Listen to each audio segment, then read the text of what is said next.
ঢাকার বাইরের চামড়া সংগ্রহ এবং কেনাবেচার খবর আমরা একটু জানবো। নাটোর থেকে আমাদের সাথে যুক্ত হচ্ছেন দেবাশিস কুমার সরকার। দেবাশিস, নাটোরে কি অবস্থা? চামড়ার বেচাকেনা এবং কিভাবে সংরক্ষণ করা হচ্ছে সব মিলিয়ে বলবেন।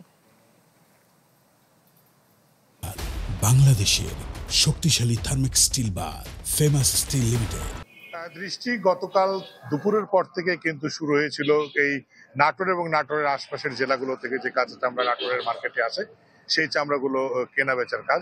এই চামড়াগুলো ইতিমধ্যেই কেনা হয়েছে এবং সেগুলো লবণজাত প্রক্রিয়ার কাজ চলছে।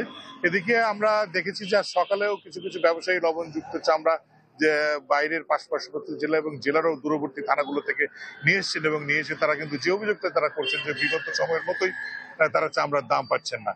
তবে সবচেয়ে বড় বিষয় হচ্ছে গতকালকে থেকে আজকে পর্যন্ত আমরা যেটা দেখেছি যে চামড়ার যে দামের যে অভিযোগ সেই অভিযোগটা কিন্তু ক্ষুদ্র ব্যবসায়ীরা করছেন। তবে অপরদিকে ব্যাপারীরা এবং এখানকার যে স্থানীয় আড়তদার তারা কিন্তু বলছেন যে সরকারি রেটের আশেপাশে তারা গুণগত মানসম্পন্ন চামড়া কিনছেন, কিন্তু যে চামড়াগুলোর মানহীন এবং তারা বলছেন যে ল্যাম্পিং রোগের কারণে চামড়া ক্ষতিগ্রস্ত হয়েছে সেই চামড়াগুলো ক্ষুদ্র ব্যবসায়ীরা না বুঝেই কিনে নিয়ে আসছেন। এই সমস্ত কারণে চামড়ার মানহীনতার কারণে তারা চামড়ার দাম কম দিচ্ছেন। তবে সাধারণ যে খুচরো ব্যবসায়ী তারা বলছেন যে আসলে এইগুলো একটি অজুহাত।